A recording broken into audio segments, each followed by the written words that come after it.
누가복음 1장 39절에서 45절 말씀을 본문으로 엘리사벳의 노래라는 제목으로 말씀의 은혜를 나누겠습니다.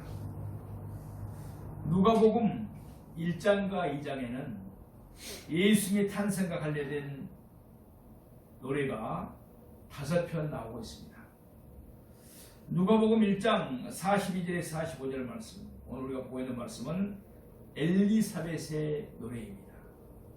또 누가복음 1장 46절에서 55절까지 말씀은 마리아의 노래입니다. 또 누가복음 1장 68절에서 79절까지 말씀은 사가랴의 노래가 나오고 있습니다.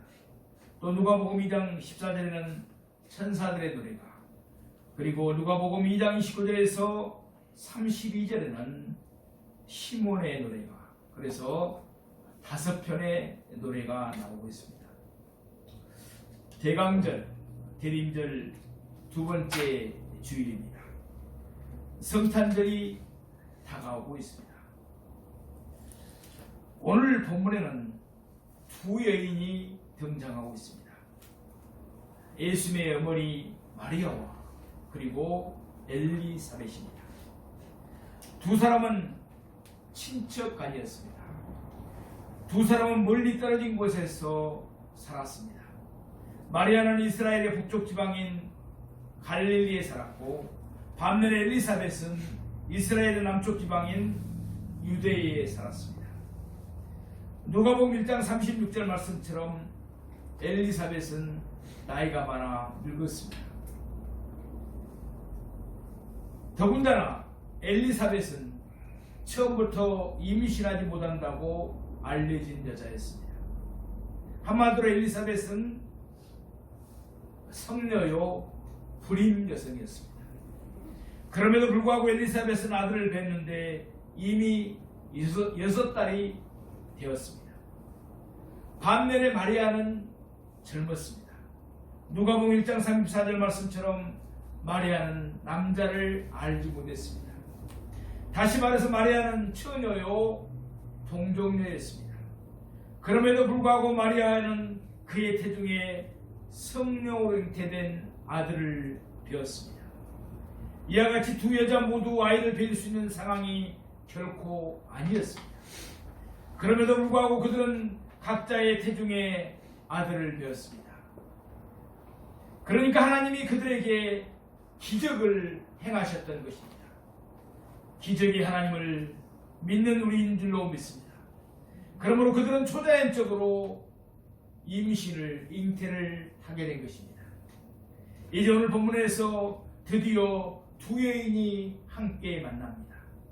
그들은 자신들이 받은 하나님의 은혜와 축복을 그리고 서로 나눕니다. 그런 가운데 엘리사벳의 노래가 나옵니다.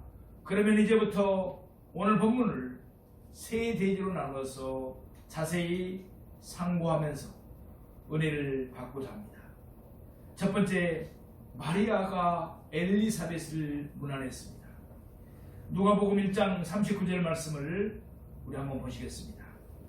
이때 마리아가 일어나 빨리 산골로 가서 유대 한 동네에 이르러. 아멘. 오늘 본문 바로 앞에 나오는 내용입니다. 천사 가브리엘이 갈릴리 나사렛에 사는 마리아에게 이르렀습니다. 천사는 마리아가 아들을 잉태할 것이라고 일렀습니다. 천사의 말에 의하면 그 아이는 거룩한 이로써 하나님의 아들이라 일컬어질 것입니다. 물론 천사의 말이 마리아에게 쉽게 이해되지는 않았을 것입니다. 천사도 그 사실을 모르지는 않았습니다. 따라서 천사는 마리아에게 하나의 징표를 제공합니다. 그것은 마리아의 친족 엘리사벳이 아들을 배웠다는 사실입니다. 이미 살펴본 대로 엘리사벳은 나이가 많았습니다. 늙었습니다. 뿐만 아니라 엘리사벳은 본래 임신하지 못한다고 알려진 여자였습니다. 그런데도 엘리사벳이 아들을 잉태했습니다. 그것도 6달이 되었습니다. 하나님의 엘리사벳에게 기적을 행하신 것입니다. 물론 마리아는 천사의 말을 의심하지는 않았습니다. 그렇지만 마리아는 천사가 말한 징표를 직접 확인해 보고 싶었을 것입니다. 자신의 믿음을 더욱 확고하게 하기 위해서였습니다. 그러므로 마리아는 엘리사벳을 만나러 가기 위해서 빨리 산골로 갔던 것입니다. 이스라엘은 산들이 많습니다. 유대인들은 동네를 만들 때 흔히들 산 위에 만듭니다. 예컨대 예루살렘도 산 위에 있습니다. 나사렛도 산 위에 있습니다.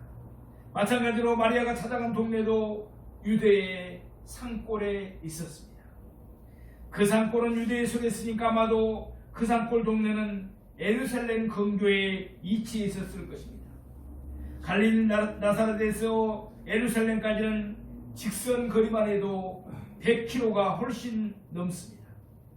따라서 그 당시로는 사날 정도 걸리는 먼 여행길이었을 것입니다. 마리아는 엘리사벳이 사는 동네에 이르게 됩니다. 누가복음 1장 40절을 보시겠습니다. 사가랴의 집에 들어가 엘리사벳에게 문안하니. 우리말의 문안은 어른께 안부를 엿준다는 뜻입니다. 그러나 성경에 나오는 문안은 그저 관례적으로 인사치레하는 성격과는 완전히 다릅니다. 성경에서 말하는 문안은 서로 간에 깊이 있는 대화를 나누는 것을 전제로 하는 단어입니다. 예컨대 출애굽기 18장 7절에서 8절을 보면 모세가 그의 장인 이드로에게 문안한 내용이 나옵니다. 모세는 이드로에게 절하고 그에게 입맞추었습니다. 그리고는 함께 장막에 들어가서 모세는 그에게 있었던 일들을 소상하게 이드로에게 고했습니다. 이것이 바로 전통적인 문안의 방식이었습니다. 분명히 이와 똑같은 방식으로 마리아도 엘리사벳에게 문안하였을 것입니다. 마리아는 엘리사벳에게 절하며 그에게 입맞추었을 것입니다. 그리고 함께 집에 들어가 마리아는 그에게 일어나는 모든 일들을 자세하게 엘리사벳에게 고했을 것입니다. 마리아의 말을 듣고 난 후에 엘리사벳도 자기에게 있었던 일들을 마리아에게 다 들려주었을 것입니다. 그러면서 아마도 엘리사벳은 임신한 지 6달이나 되어서 불룩해진 그의 배를 마리아에게 아마 보여주었을 것입니다. 그런데 그때 사가랴는 어떤 상태에 있었습니까? 엘리사벳의 남편이 바로 사가랴 제사장입니다. 누가복음 1장 20절 말씀이 밝히는 것 같이 그는 벙어리가 되어서 말을 할 수가 없었습니다. 또한 누가복음 1장 62절 말씀과 같이 그는 기머거리가 되어서 다른 사람이 하는 말을 들을 수가 없었습니다. 사가랴가 그렇게 된 이유는 그가 하나님의 말씀을 믿지 않았기 때문입니다. 천사는 하나님의 말씀을 믿지 않는 사가랴를 일시적이긴 하지만 벙어리와 기머거리로 만들어버렸습니다. 그러므로 그때 마리아는 엘리사벳에게 문안할 수밖에 없었던 것입니다. 그러면 엘리사벳에게 문안하면서 마리아는 자연스럽게 무엇을 느끼겠습니까? 천사의 말이 엘리사벳에게 그대로 이루어졌습니다. 그렇다면 천사가 한 말은 마리아 자신에게도 그대로 이루어질 것이라는 사실을 마리아는 확신할 수가 있었을 것입니다. 두 번째로 아이가 엘리사벳의 복중에서 뛰놀았습니다. 누가복음 1장 41절 말씀을 보시겠습니다. 엘리사벳이 마리아가 문안함을 들으매 아이가 복중에서 뛰노는지라. 아멘. 마리아가 엘리사벳에게 문안할 때 엘리사벳은 마리아가 하는 말을 그대로 믿을 수 있었을 것입니다. 왜냐하면 지금 자기도 똑같은 기적을 체험하고 있기 때문이었습니다. 그런데 바로 그때 엘리사벳의 복중에 있는 아이가 뛰놀았습니다. 보통은 임신한 지 5개월 전부터 아이가 못해서 움직이는 것을 느낄 수 있다고 합니다. 그것을 태동이라고 합니다. 지금 엘리사벳은 임신한 지 6달이나 되었습니다. 그러니 아이가 복중에서 태동하는 것은 매우 자연스러운 일입니다. 그러나 이번 태동의 의미는 전혀 달랐습니다. 본문 44절을 보면은 이때 아이는 엘리사벳의 복중에서 기쁨으로 뛰놀았다고 말씀하고 있습니다. 그러니까 이때 아이가 복중에서 뛰노는 것은 단순히 그의 몸을 뒤척거리는 것이 아니라 그 아이에게 기쁨이 있었기 때문입니다. 지금 엘리사벳의 복중에는 위대한 선지자가 될 아이가 자라고 있었습니다. 세례 요한입니다. 세례 요한의 사명은 예수님보다 앞서서 예수님의 길을 준비하며 모든 사람에게 예수님을 하나님의 아들이시며 그리스도인 것을 증언하는 것이었습니다. 이를 위하여 누가복음 1장 15절 말씀을 보면 세례 요한은 모태로부터 성령의 충만함을 받았다라고 말씀하고 있습니다. 예, 세례 요한은 모태로부터 성령의 충만함을 받아야 했습니까? 그 이유가 바로 오늘 본문에서 밝혀지고 있습니다. 세례 요한에게는 선지자의 사명이 있었습니다. 그러기에 오늘 본문에 있는 말씀과 같이 그는 복중에서도 하나님의 아들 예수 그리스도를 증언해야 했습니다. 이를 위해서 세례 요한은 모태로부터 성령의 충만함을 받았던 것입니다. 지금 세례 요한은 엘리사벳의 복중에 있습니다. 그는 전혀 말을 할 수가 없었습니다. 따라서 그가 마리아의 태중에 있는 하나님의 아들 예수 그리스도를 증언할 수 있는 유일한 방법이 무엇이겠습니까? 바로 복중에서 기쁨으로 뛰노는 것이었습니다. 요한복음 3장 29절 말씀을 보면 세례 요한은 그의 제자들에게 자신의 기쁨이 충만하다고 밝혔습니다. 이는 그가 신랑의 음성을 들었기 때문이라고 했습니다. 여기서 신랑은 예수 그리스도를 가리킵니다. 그리고 신랑의 친구는 세례 요한 자신을 가리키는 말씀입니다. 세례 요한은 예수님으로 인한 기쁨이 늘 충만했습니다. 바로 이와 같은 기쁨, 곧 예수님으로 인한 기쁨이 세례 요한에게는 모태 때부터 있었던 것입니다. 그는 모태로부터 성령의 충만함을 받았으므로 복중에서조차 예수님으로 인한 기쁨으로 뛰놀았던 것입니다. 우리도 성령의 충만함을 받아서 우리 안에 예수님으로 인한 기쁨이 늘 충만하기를 축원드립니다. 특별히 성탄의 계절을 맞이해서 우리 모두 성령으로 충만하여 늘 우리의 심령이 예수님을 인해서 생기는 충만한 기쁨으로 인해서 뛰놀기를 바랍니다.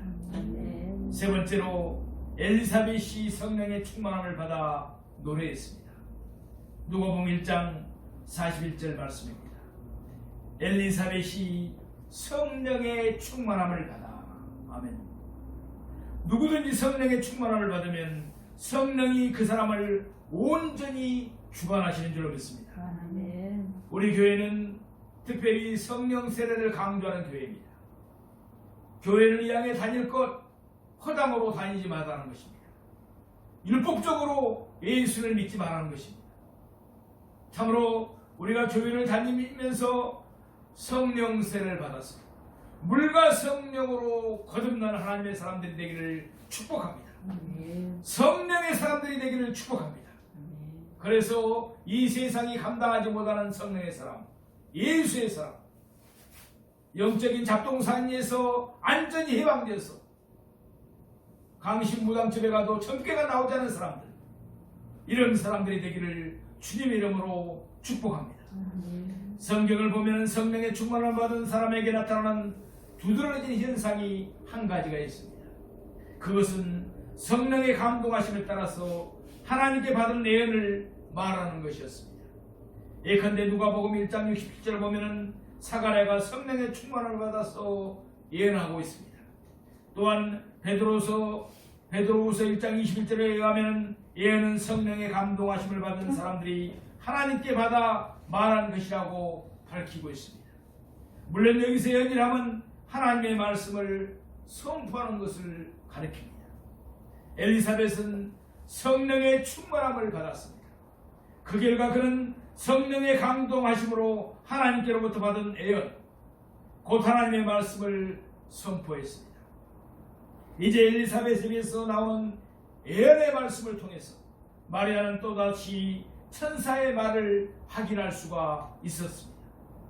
우리 누가복음 1장 42절 말씀을 보시겠습니다. 큰 소리로 불러 이르되 여자 중에 내가 복이 있으며 내 태중의 아이도 복이 있도다. 아멘. 엘리사벳은 성령의 충만을 받아 그의 목소리를 느껴서 크게 잊었던 것입니다. 엘리사벳의 마음이 그만큼 감격스러웠던 것입니다. 그러므로 그는 자기가 잊히는 하나님의 말씀이 분명하게 전해지기를 바랐을 것입니다. 엘리사벳의 팀은 하나의 노래로 되어 있습니다. 그의 노래는 한마디로 축복송입니다. 그의 노래에 나타나는 축복의 대상은 모두 넷입니다. 첫째는 마리아, 두 번째는 마리아의 태중에 있는 아이, 세 번째는 엘리사벳 자신, 네 번째는 하나님의 말씀을 믿는 모든 사람들입니다. 먼저 엘리사벳은 마리아가 하나님의 축복을 받았음을 노래하고 있습니다. 여자 중에 내가 복이 있으며, 아멘. 이는 히브리어법으로 최상급을 뜻하는 표현입니다. 그러니까 모든 여자들 중에서 마리아가 가장 복이 있는 여자라고 하는 뜻인 것입니다. 히브리 문화에서 여자의 복은 그의 자녀들을 보고서 판가름을 했습니다. 누가복음 11장 27절에서 한 여자가 마리아를 가리켜서 했던 말과 같이 마리아가 가장 복이 있는 이유는 그가 가장 위대한 아이를 배웠고 또한 그가 가장 위대한 아이에게 젖을 먹였기 때문입니다. 지금 엘리사벳은 마리아가 그의 태중에 하나님의 아들 예수 그리스도를 배고 있었음을 알고 있었습니다. 그러므로 엘리사벳은 성령의 충만함을 받아서 마리아가 여자들 중에서 가장 복이 있는 여자라고 큰 소리로 노래했던 것입니다.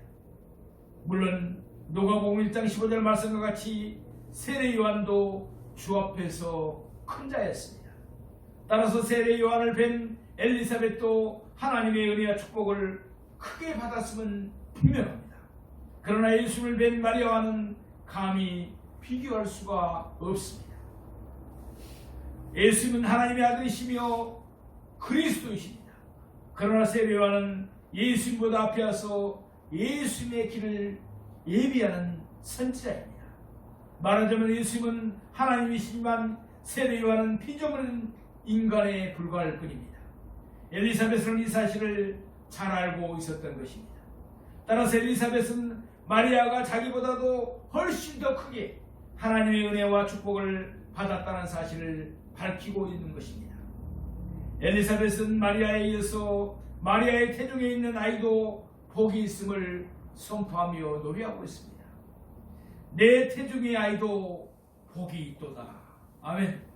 물론 마리아의 태중에 있는 아이는 예수님을 가르칩니다. 예수는 하늘과 땅의 모든 권세를 가지실 것입니다. 그러기에 하늘에 있는 자들과 땅에 있는 자들과 땅 아래에 있는 자들이 모두 다 예수님의 이름에 무릎을 꿇게 될 것입니다. 할렐루야. 또한 모든 피조물이 예수님에게 찬송과 존귀와 영광과 권능을 세세토로 돌릴 것입니다. 마리아가 여자 중에서 복이 있는 이유가 바로 여기에 있습니다. 그의 태중에 있는 아이가 그만큼 복이 있기 때문입니다. 성령의 충만함을 받은 엘리사벳의 말을 들으면서 마리아는 자신이 하나님의 아들을 낳을 것이라는 천사의 말을 또다시 확신했을 것입니다. 자, 누가복음 1장 43절 말씀입니다. 내 주의 어머니가 내게 나오니 이 어찌된 일인가. 엘리사벳은 자기 주의 어머니인 마리아가 자기를 찾아왔다는 사실이 너무나도 놀라워서 몸둘 바를 몰라하고 있습니다. 이는 분명 엘리사벳에게 지극히 큰 영광이며 축복된 일이었습니다. 그러므로 엘리사벳은 이번에는 그 자신이 받은 축복을 노래하고 있습니다. 이때 엘리사벳은 마리아를 가리켜서 내 주의 어머니라고 부르고 있습니다. 그러니까 엘리사벳은 마리아의 태중에 있는 아이가 자신의 주라는 사실을 밝힌 것입니다. 이는 그 아이가 바로 하나님이시라는 사실을 뜻하는 것이었습니다. 누가복음 1장과 2장에서는 주라는 단어가 30회 이상 사용되고 있습니다. 모두 하나님을 뜻하는 칭호로 사용되었습니다. 그러니까 엘리사벳은 성령의 강동하심에 따라서 마리아의 몸에 잉태되신 예수님은 하나님이시라는 사실을 여기서 밝힌 것입니다. 할렐루야. 마리아는 하나님이신 예수님을 낳았습니다. 그러나 마리아는 예수님의 인생을 낳았을 뿐 예수님의 신성을 낳은 것은 아닙니다. 예수는 100% 인간이셨고 100% 신이셨습니다. 따라서 마리아를 나의 주라고 부르거나 마리아를 하나님의 어머니라고 생각하면 안 됩니다. 마리아는 하나님의 은혜로 귀한 일에 쓰임을 받았을 뿐입니다. 마리아도 우리와 똑같은 죄인이었습니다. 따라서 그도 역시 구원을 받아야만 했습니다. 그러므로 마리아를 신성시하는 것은 명백한 우상 숭배의 죄에 해당되는 것입니다. 누가복음 1장 44절에서 45절 말씀을 우리 보겠습니다. 보라, 내 문안하는 소리가 내 귀에 들릴 때 아이가 내 복중에서 기쁨으로 뛰놀았더라. 주께서 하신 말씀이 반드시 이루어지라고 믿은 그 여자에게 복이 있도다. 아멘. 세례요한은 모태로부터 성령의 충만함을 받았습니다. 그러므로 그는 마리아의 태중에 있으며 또한 자기 앞에 있는 하나님의 아들 예수 그리스도를 증언하기 위하여 엘리사벳의 복중에서 기쁨으로 뛰놀았습니다. 이때 엘리사벳도 역시 성령의 충만함을 받았습니다. 따라서 엘리사벳은 그의 복중에서 아이가 태동하는 것이 자연스러운 현상이 아니라 마리아의 태중에 있는 하나님의 아들 예수 그리스도를 증언하기 위하여 아이가 기쁨으로 뛰는 것임을 분별할 수가 있었던 것입니다. 이제 45절을 보면 마지막 네 번째 축복의 대상이 등장하고 있습니다. 물론 여기에서 말하는 그 여자는 1차적으로는 마리아를 가리킵니다. 사가라는 믿지 못해서 한 달 동안 벙어리와 희무거리로 지내야 했습니다. 그러나 마리아는 믿었기에 그에게는 복이 있었던 줄로 믿습니다. 그런데 이때 엘리사벳은 44절 말씀과 같이 2인칭을 사용해서 믿는 너에게라고 말하지 않습니다. 믿은 그 여자에게라고 하면서 3인칭을 사용하고 있습니다. 이는 누구든지 예수의 말씀을 믿으면 믿은 그 사람에게 복이 있다는 사실을 밝히기 위함입니다. 마리아는 하나님의 말씀을 믿어서 복을 받았습니다. 마리아는 하나님의 말씀을 믿고 순종했기 때문에 하나님의 말씀이 그에게 그대로 이루어진 줄로 믿습니다. 그러니까 마리아는 이 사실을 우리에게 보여주는 하나의 공복인 것입니다. 우리도 하나님의 말씀을 믿고 순종하십시다. 하나님은 우리에게 복을 내려주실 것입니다. 그리고 우리가 믿은 하나님의 말씀을 그대로 우리에게 이루어 주십니다. 또한 하나님은 그 이전에 여러 가지 모양을 우리에게 그 사실을 확인시켜 주실 것입니다. 사랑하시는 성도 여러분, 예수님은 하나님이십니다. 예수님은 하나님이신데 사람으로 오셔서 우리를 구원해 주셨습니다. 그러므로 우리도 성령의 충만함을 받아서 엘리사벳처럼 늘 예수님을 인한 믿음의 노래를 큰 소리로 기쁘게 부르면서 살아가는 저와 여러분이 되기를 축원드립니다.